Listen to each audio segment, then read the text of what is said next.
ತಡೆಯೋಕೆ ನಾಗಮ್ಮನ್ನೇ ಈ ತರ ಪ್ರಯತ್ನ ಮಾಡ್ತಿದ್ದಾಳೆ ಅಂತ ನಿನಗೆ ಗೊತ್ತಾಗ್ತಾ ಇಲ್ವಾ ಶಿವ? ಈ ಆಪತ್ತಿಂದ ನಮ್ಮನ್ನ ಕಾಪಾಡು ಸ್ವಾಮಿ.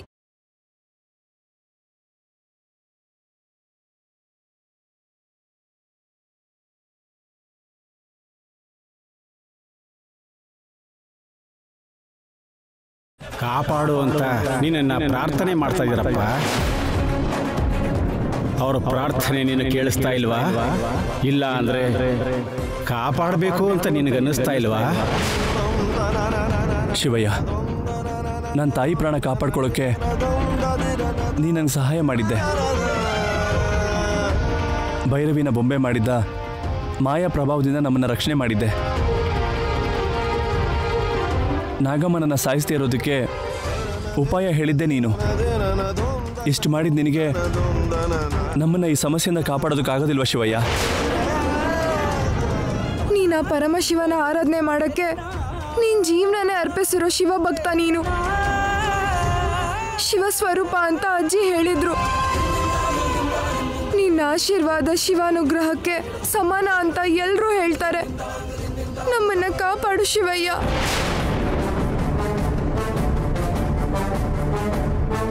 ಅವರು ನಿನಗೆ ಸಮಾನವಾಗಿ ನನ್ನನ್ನು ಪ್ರಾರ್ಥನೆ ಮಾಡ್ತಾ ಇದ್ದಾರೆ ಅಂದ್ರೆ ಅವ್ರನ್ನ ರಕ್ಷಣೆ ಮಾಡೋ ಜವಾಬ್ದಾರಿ ನಿನಗೆಷ್ಟಿದೆಯೋ ನನಗೂ ಅಷ್ಟೇ ಇದೆ ಶಿವಯ್ಯ.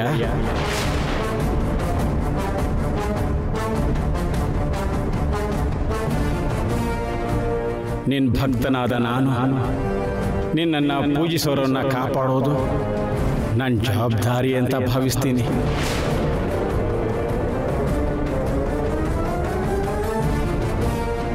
ನಿನ್ನ ಮೌನನ ಆದೇಶ ಅಂದ್ಕೊಂಡು ನಿನ್ನ ಪರವಾಗಿ ಅವ್ರನ್ನ ಕಾಪಾಡ್ತೀನಪ್ಪ. ಓಂ ನಮಃ ಶಿವಾಯ, ಓಂ ನಮಃ ಶಿವಾಯ.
ಶಿವಯ್ಯ, ನಮ್ಮ ಪ್ರಾರ್ಥನೆ ಕೇಳಿಸ್ಕೊಂಡ ಮಾವ.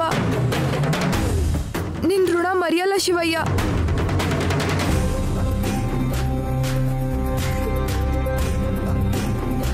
ಹೋಗೋಣ ಬಾ ಮಾವ. ಒಂದು ನಿಮಿಷ. ಮೊದಲೇ ಇಷ್ಟೊಂದು ಸಮಸ್ಯೆ ಆಗ್ತಾ ಇದೆ ಅಂದರೆ ಇನ್ನು ಮುಂದೆ ಮುಂದೆ ತುಂಬ ತೊಂದರೆಗಳಾಗುವಂಥ ಅವಕಾಶ ಇರುತ್ತೆ. ನಾವು ಮೊದಲು ಶಿವಯ್ಯನ ಭೇಟಿ ಮಾಡಬೇಕು. ಟೈಮ್ ಆಗ್ತಾ ಇದೆ ಮಾವ. ಇಲ್ಲ ಭೈರವಿ, ನೀನು ಬಾ ಹೋಗೋಣ. ಆ ಶಿವಯ್ಯನು ಕೂಡ ಇವರನ್ನು ಕಾಪಾಡುತ್ತಾ ನನ್ನ ಪ್ರಯತ್ನಗಳನ್ನು ವ್ಯರ್ಥ ಮಾಡುತ್ತಿರುವನು. ಇವರು ಆ ಮಾನಸ ದೇವಿಯನ್ನು ದರ್ಶನ ಮಾಡದ ಹಾಗೆ ಏನೋ ಒಂದು ಮಾಡಬೇಕು. ಮಾಡುವೆ.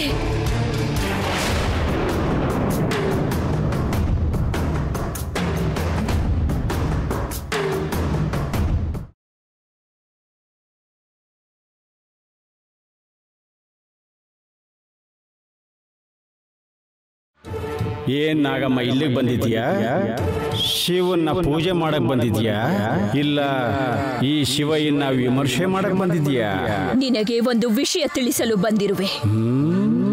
ನೀನ್ ಭಕ್ತರಿಗೆ ಸಹಾಯ ಮಾಡಿದೀನಿ ಅಂತ ತಿಳ್ಕೊಂಡು ನಾನು ಕೇಳೋಕ್ ಬಂದಿರ್ತೀಯ ಅಂತ ನನಗೆ ಗೊತ್ತಿದೆ.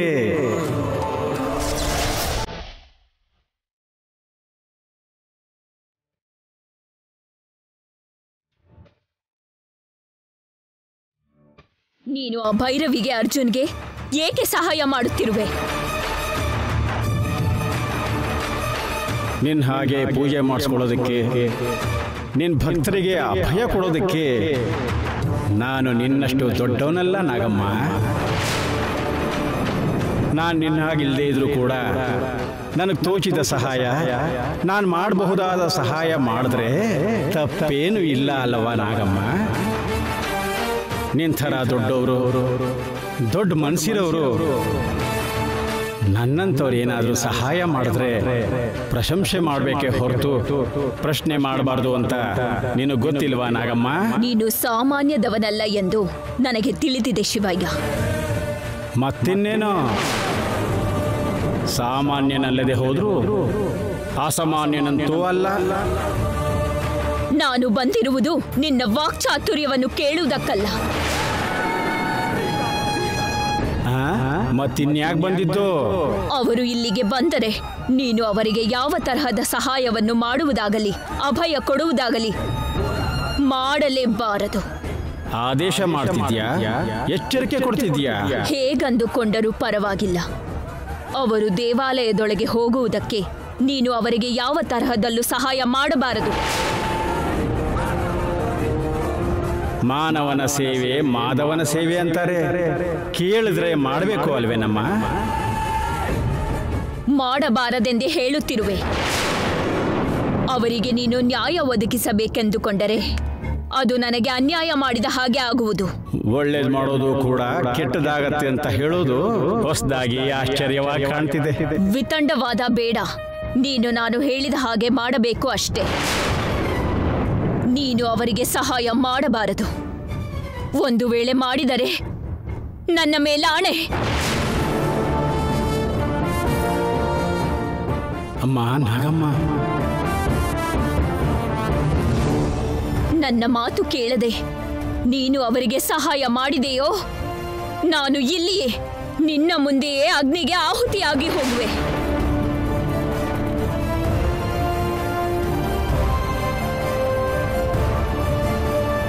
ನನ್ನ ಹೆದರಿಸ್ತಾ ಇದೆಯಲ್ಲ ನಾಗಮ್ಮ?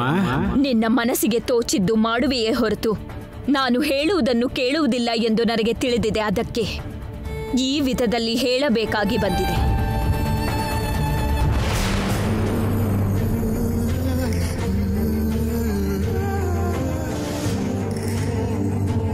ಆಗೋ, ಅವರು ಬರುತ್ತಿರುವರು. ಹೇಳಿದ್ದು ಅರ್ಥವಾಗಿದೆಯಲ್ಲ?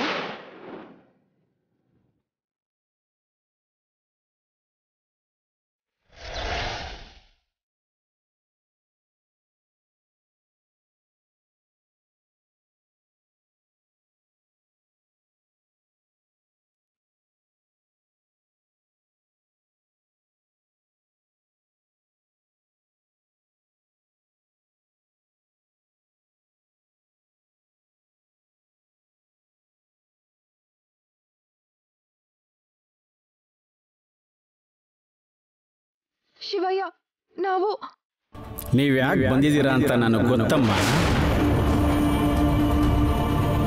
ನಾನು ಶಿವಭಕ್ತ ಮಾತ್ರ. ಆದರೆ ಆ ನಾಗಮ್ಮ ಎಲ್ಲರೂ ನಾಗದೇವತೆ ಅಂತ ಪೂಜಿಸೋ ದೇವತೆ ಅಂತ ಗೊತ್ತು ತಾನೆ? ನೀವು ದೇವಾಲಯದೊಳಗೆ ಹೋಗೋಕ್ಕೆ ನನ್ನಂಥ ಭಕ್ತರ ಆಶೀರ್ವಾದಕ್ಕಿಂತ ನೀವು ಪೂಜೆ ಮಾಡೋ ಈ ನಾಗಮ್ಮನ ಆಶೀರ್ವಾದದಿಂದ ನಿಮ್ಮ ಬೇಡಿಕೆಗಳು ನೆರವೇರ್ತವೆ. ಮೊದಲು ನಾಗಮ್ಮನ ಆಶೀರ್ವಾದ ತಗೊಳ್ಳಿ.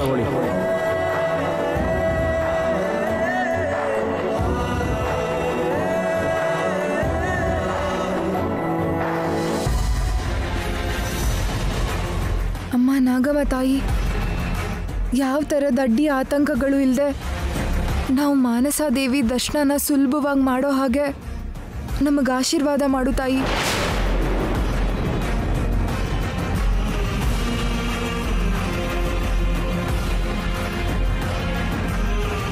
ನಾಗಮ್ಮ, ನಮಗೆ ಆಶೀರ್ವಾದ ಮಾಡಮ್ಮ.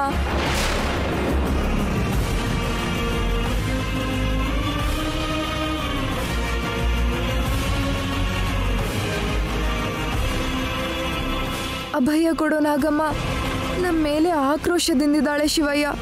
ಎಂಥ ದೇವತೆ ಆದರೂ ವಿಷಕಾರೋ ನಾಗಜಾತಿಗೆ ಅಷ್ಟು ರೋಷ ಪೌರುಷ ಇಲ್ಲದೆ ಇರುತ್ತಾ? ಆಶೀರ್ವಾದ ಮಾಡೋ ಮನಸ್ಸಲ್ಲಿ ಸೇಡು ಪ್ರತಿಕಾರ ಹುಟ್ಟಿದಾಗ ಆಶೀರ್ವಾದ ಮಾಡೋ ಗುಣ ಇರುತ್ತಾ? ಶಿವಯ್ಯ, ಅಮ್ಮನವ್ರನ್ನ ದರ್ಶನ ಮಾಡೋಕ್ಕೆ ಹೆಚ್ಚು ಸಮಯ ಇಲ್ಲ. ನೀನಾದರೂ ನಮಗೆ ಆಶೀರ್ವಾದ ಮಾಡು ಶಿವಯ್ಯ.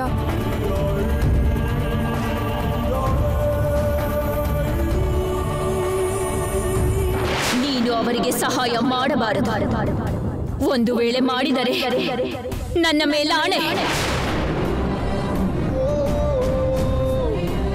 ಅಮ್ಮ ನಾಗಮ್ಮ, ನನ್ನ ಮಾತು ಕೇಳದೆ ನೀನು ಅವರಿಗೆ ಸಹಾಯ ಮಾಡಿದೆಯೋ, ನಾನು ಇಲ್ಲಿಯೇ ನಿನ್ನ ಮುಂದೆಯೇ ಅಗ್ನಿಗೆ ಆಹುತಿಯಾಗಿ ಹೋಗುವೆ. ಈಗ ನಾನು ಆಶೀರ್ವಾದ ಮಾಡೋ ಪರಿಸ್ಥಿತಿಲಿ ಇಲ್ವಲ್ಲಮ್ಮ. ಅದ್ಯಾಕೆ ಶಿವಯ್ಯ? ಪರಿಸ್ಥಿತಿ ಪ್ರತಿಬಂಧಕವಾಗಿ ಬದಲಾದಾಗ ಕೆಲವೊಂದು ವಿಷಯಗಳಿಗೆ ಕಾರಣ ಹೇಳೋಕ್ಕಾಗಲ್ಲಪ್ಪ. ನೀವಿಬ್ರು ಒಬ್ರನ್ನೊಬ್ರು ಬಿಡದೆ ಒಂದಾಗಿ ಜೊತೆಲಿ ಹೋದ್ರೆ ನೀವು ಅಂದ್ಕೊಂಡಿರೋದನ್ನ ಸಾಧಿಸ್ತೀರ. ಹೋಗಿ ಬನ್ನಿ.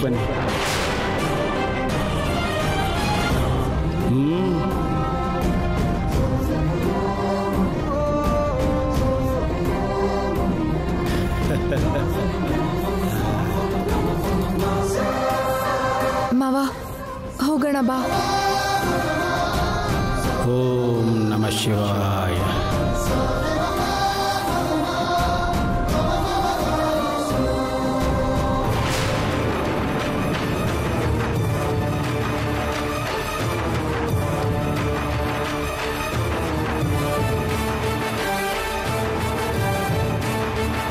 ಅವರಿಗೆ ಸಹಾಯ ಮಾಡಬೇಡ ಎಂದು ಹೇಳಿದ್ದೆನಲ್ಲ, ಏಕೆ ಮಾಡಿದೆ?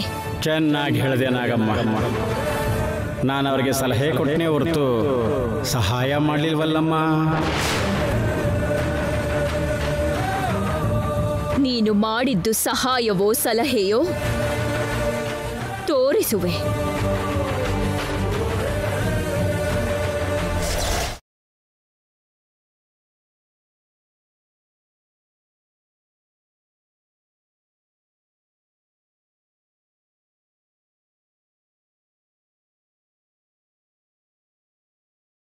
ಶಿವಯ್ಯ, ನೀನೇ ಅವ್ರನ್ನ ಕಾಪಾಡಬೇಕು ಕಣಪ್ಪ. ನಮಃ ಶಿವಾಯ. ಓಂ ನಮಃ ಶಿವಾಯ.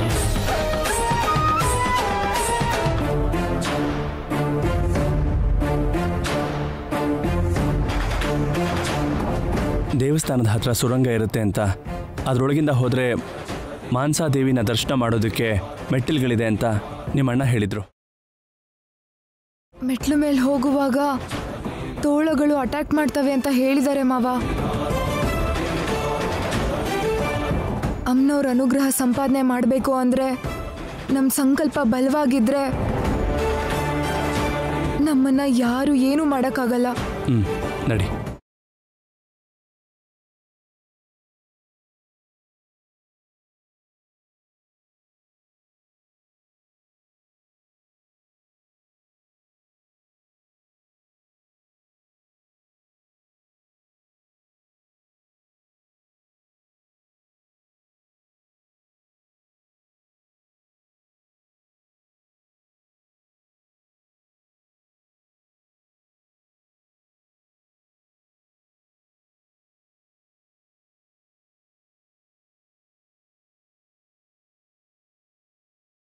ಭೈರವಿ, ನಾವು ಸರಿಯಾದ ರೂಟಲ್ಲೇ ಹೋಗ್ತಾ ಇದ್ದೀವಾ? ಈ ದಾರಿ ಯಾಕೆ ಹೀಗಿದೆ? ಮಾನಸ ದೇವಿ ದೇವಸ್ಥಾನಕ್ಕೆ ಹೋಗ್ಬೇಕು ಅಂದ್ರೆ ಇರೋದು ಒಂದೇ ದಾರಿ ಮಾವ. ಬನ್ನಿ ಮಾವ.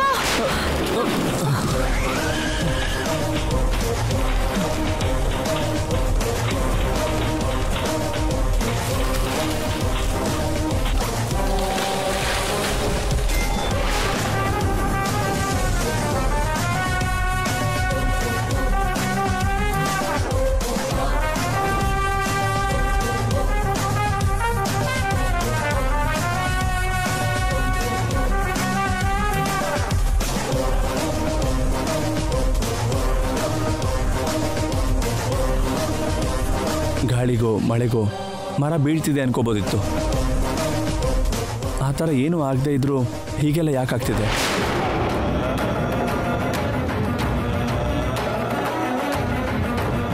ಇದು ಅನ್ಕೊಳ್ದೇನೋ ಆಕಸ್ಮಿಕವಾಗೋ ಆಗಿರೋದು ಅಲ್ಲ ಮಾವ. ನಾವು ನಾಗಮ್ಮ ದೇವಿ ದರ್ಶನ ಮಾಡಬಾರ್ದು ಅಂತ ಆ ನಾಗಮ್ಮ ಮಾಡ್ತಿರೋ ತೊಂದರೆಗಳಿದು.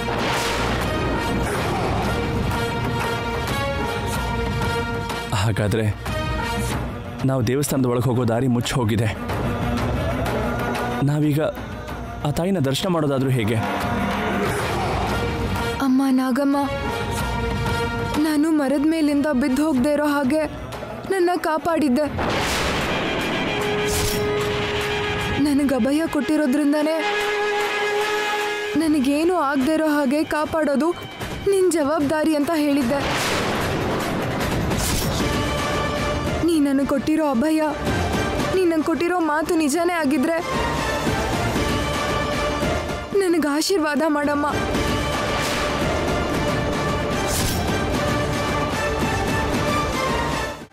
ನಾನು ನಿನ್ನ ಭಕ್ತೆ ಅನ್ನೋದು ನಿಜಾನೇ ಆಗಿದ್ರೆ ಇಲ್ಲಿ ಅಡ್ವಾಗಿರೋದನ್ನ ತಳ್ಳೋ ಶಕ್ತಿನ ನನಗೆ ಪ್ರಸಾದಿಸು ನಾಗಮ್ಮ.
ನೀನು ಇದು ನನ್ನಿಂದ ಆಗಿರೋದಲ್ಲ ಮಾವ. ಆ ನಾಗಮ್ಮ ನನಗೆ ಅನುಗ್ರಹ ಮಾಡಿದ ಶಕ್ತಿ. ಬಾ ಮಾವ, ಟೈಮ್ ಆಗಿ ಹೋಗ್ತಾ ಇದೆ, ಬಾ.